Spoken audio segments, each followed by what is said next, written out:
Class, hello, and welcome to this teaching assistance session on diversity and inclusion. I will be your tutor, Big Owl. Today, we're going to look at diversity, inclusion, discrimination. First, let's look at diversity. Diversity. The concept of diversity encompasses acceptance and respect. It means understanding that each individual is unique and recognizing our individual differences. These can be along the dimensions of race, ethnicity, gender, sexual orientation, socio-economic status, age, physical abilities, religious beliefs, political beliefs, or other ideologies. It is the exploration of these differences in a safe, positive, and nurturing environment. It is about understanding each other and moving beyond simple tolerance to embracing and celebrating the rich dimensions of diversity contained within each individual. Schools each have their own policy, which ensures that everyone understands the importance of learning to be comfortable with difference, appreciating that everyone has a culture and that culture needs to be learned. Values differ across cultures, social classes, families, and communities. Discrimination hurts and influences how children and adults relate in the world. Children pick up messages from adult behavior, from the things that are said and not said, and what is valued or not valued in terms of differences. Children hear how adults talk to and about others. Expectations about the way children learn or behave, or how successful they are likely to become, and views about how families live their lives are all influenced by attitudes and values. Schools can guide young children to learn respectfully about differences, understanding and adapting while accepting the common humanity shared by all. Even the very young can discover that others may have the same feelings as they do, despite having a different lifestyle, language, religion, social class, family setup, or physical appearance and abilities. Schools can support children's emotional development, appreciating that diversity makes life richer and can enhance their ability to communicate, cooperate, and collaborate across difference. Children and adults need to understand why names, images, certain phrases, and behaviors are unkind, untrue, and unfair. They also should begin to learn skills to resist prejudices and stereotypes that can influence them. If children are beginning to understand fairness and unfairness, they will need the tools to stand up against injustice. Discrimination is a reality, and children benefit from growing up prepared to deal with it. By learning to express their feelings to other children when they or someone else has been hurt, children gain the skills to support others. It is paramount to treat each individual with equal concern and fairness in order for them to feel a valued member of the school community. Policies. Policies are an integral part of schools, and never has it been more important to have a policy than when dealing with issues of diversity and inclusion. Policies set out the school's ethos and should clearly state that which will and will not be tolerated within the setting. All staff need to be confident when dealing with issues of discrimination within the school environment and, if necessary, will be able to refer to the school's policy document. What about if a child's parents hold racist views, for example? This could make it difficult for us at school to teach children that it is wrong. What should we do? When a child's family holds such views, it can be challenging. But it's important that you maintain your approach in teaching children that any form of discrimination is wrong. This must be done sensitively. You cannot, for example, tell a child that their parents are being nasty.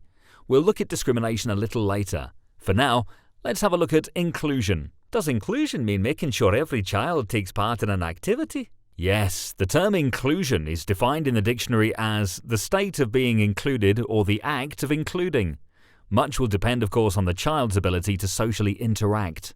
Inclusion within schools can be met in several ways, such as children from an early age familiarize themselves with their immediate environment as an attachment method to feeling secure. The transition stage of moving to a different environment can be traumatic for a child of any age. Creating a warm environment with facilities and activities can help a child feel comfortable.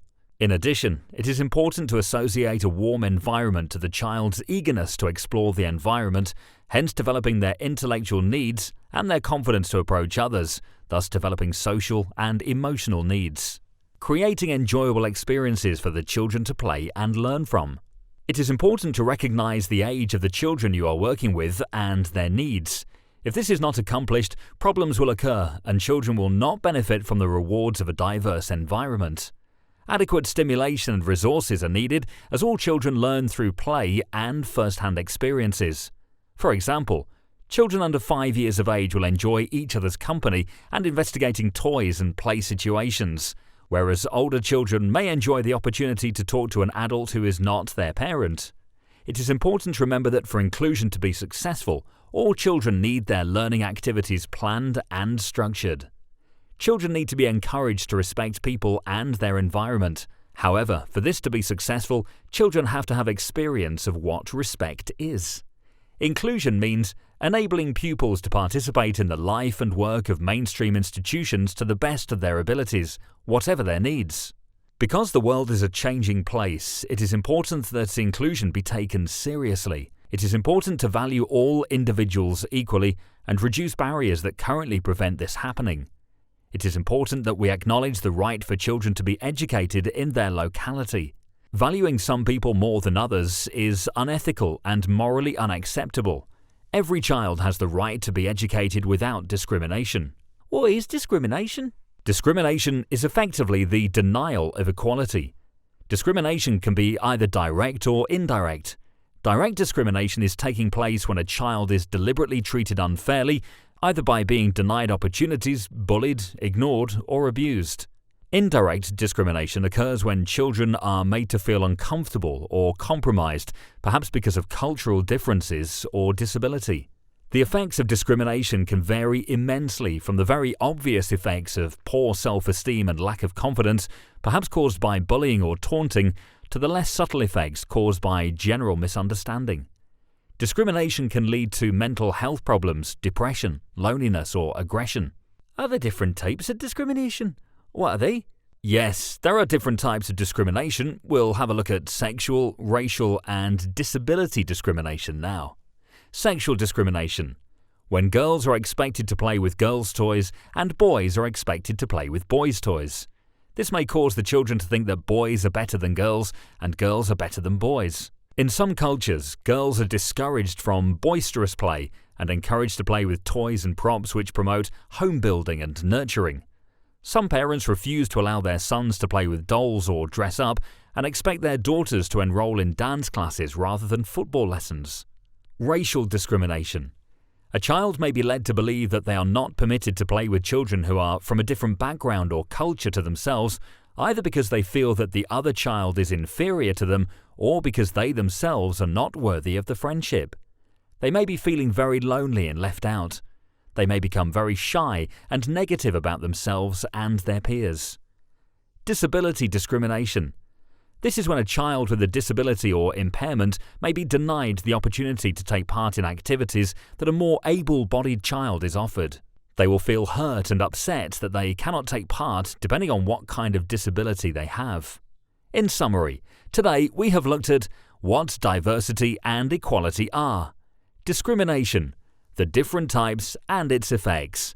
Goodbye, class, and good luck.